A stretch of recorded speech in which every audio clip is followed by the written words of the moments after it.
Հատուկ գործողություն միջազգային կիբերհանցագործության դեմ գործը վերաբերում է մեծ քանակությամբ կրիպտոարժույթի լվացմանը։ Վրաստանի դատախազության, ԱՄՆ-ի գաղտնի ծառայության, Լեհաստանի Հանրապետության կիբերհանցագործության դեմ պայքարի կենտրոնական բյուրոյի և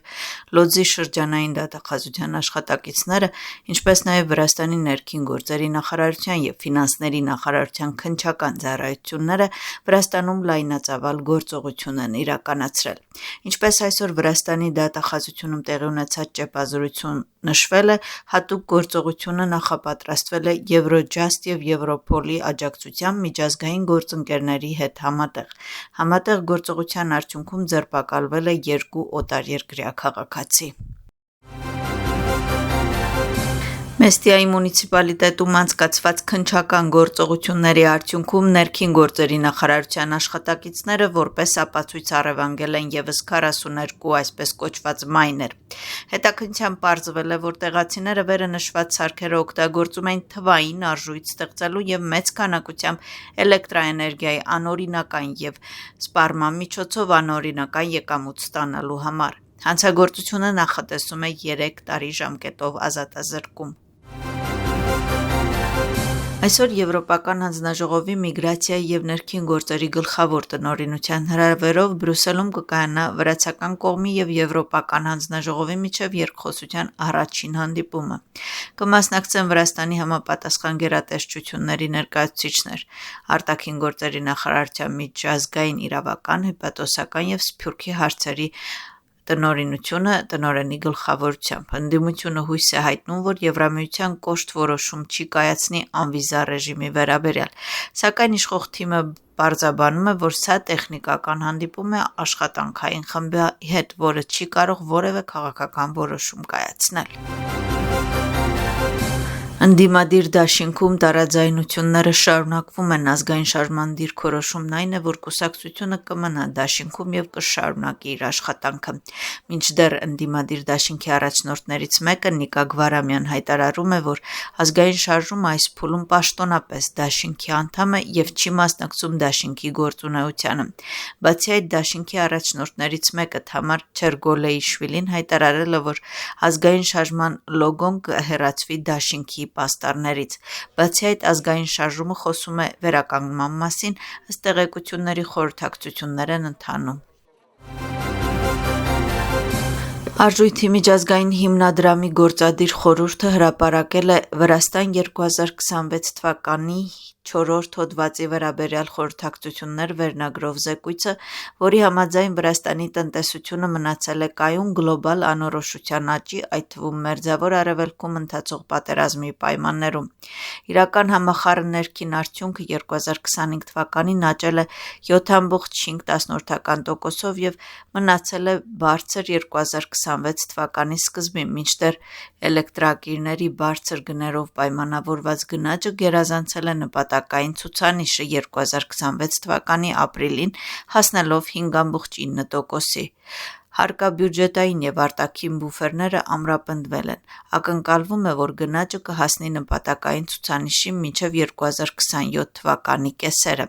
Այն կվերադառնա և պետական պարտքը շարունակական խելամիտ դրամավարկային և հարկաբյուջետային քաղաքականության պայմաններում կմնա մոտ ներկայիս մակարդակներին։ Անորոշության աճի և կրկնվող արտաքին ցուցումների ֆոնին քաղաքականության առաջնահերթություններից են գնաճի վերադարձը նպատակային ցուցանիշին, պահուստային բուֆերների հետագա ստեղծումը և կառուցվածքային բարեփոխումների առաջխաղացումը։ ԱՄՆ-ն Իրանի դեմ պաշտպանական հարվածների նոր ալիք է սկսել։ Կենտրոնական հրամանատարության տվյալներով հարձակման թիրախներն էին Իրանի ռազմական հսկողության հնարավորությունները, կապի համակարգերը և օդային պաշտպանության կառույցները։ Հայտարարության մեջ նշվում է, որ հարվածները կատարվել են ի պատասխան Իրանի անհիմն և շարունակական ագրեսիայի։ ԱՄՆ-ի նախագահի խոսքով հարվածները շուտով կդադարեն, բայց եթե այսօր համաձայնության չհասնեն, հարձակումները կշարունակվեն։ Միաժամանակ Իրանի իսլամական հեղափոխության պահպանողների կորպուսը տեղեկատվություն է հրապարակում Հորմուզի նեղուցը բոլոր նավերի համար փակելու մասին։ Պահպանողները նաև նշում են, որ հարձակումներ են սկսել Բահրեյնում և Քուվեյթում գտնվող ԱՄՆ-ի ռազմական բազաների վրա։ ԱՄՆ-ի նախագահը մերժել է գնաճի վերաբերյալ մտահոգությունները։ «Ես սիրում եմ գնաճը», ասել է Դոնալդ Թրամփը վիճակագրության բյուրոյի տվյալների հրապարակումից հետո։ CNN-ի տվյալներով մայիսին տարեկան գնաճը հասել է 4,2%-ի, որը ամենաբարձր ցուցանիշն է վերջին 3 տարիների ընթացքում։ Դոնալդ Թրամփի խոսքով պատերազմի ավարտից և Հորմուզի նեղուցի բացումից հետո գները արագ կնվազեն։ Ավելի ուշ Դոնալդ Թրամփը սոցիալական ցանցում նշել է, որ անցյալ ամիս ինքը հրամայել է զինվորականներին իրականացնել գաղտնի առաքելություն, ուղեկցել նավթատարներին և առևտրային նավերին Հորմուզի նեղուցով։ «Այսօր ես պատիվ ունեմ հայտարարելու, որ այս ջանքերի արդյունքում նեղուցից բաց շուկա է տեղափոխվել ավելի քան 100 միլիոն բարել նավթ», գրում է Դոնալդ Թրամփը։ Վրաստանի խորհրդարանի նախագահը խորհրդարանի անդամների հետ միասին գտնվում է Սամցխե Ջավախեթիում Վրաստանի քրիստոնեության 1700-ամյակին նվիրված միջոցառումների շրջանակներում։ Շալվա Պապուաշվիլին այցելել է Փարվանայի Սուրբ Նինոյի վանք։ Խորհրդարանի նախագահը և պատգամավորները շրջել են վանքում և խոսել Վրաստանի քրիստոնեական ժառանգության կարևորության մասին։ Շալվա Պապուաշվիլին այցելել է նաև Նինո Ծմինդա, հայոց և քարտլոս հրապարակներ, որտեղ հանդիպել է տեղի բնակչության հետ։ Հանդիպումը կենտրոնացել է տարածաշրջանային զարգացման հարցերի, ընթացիկ նախագծերի և տեղի բնակչության կարիքների վրա։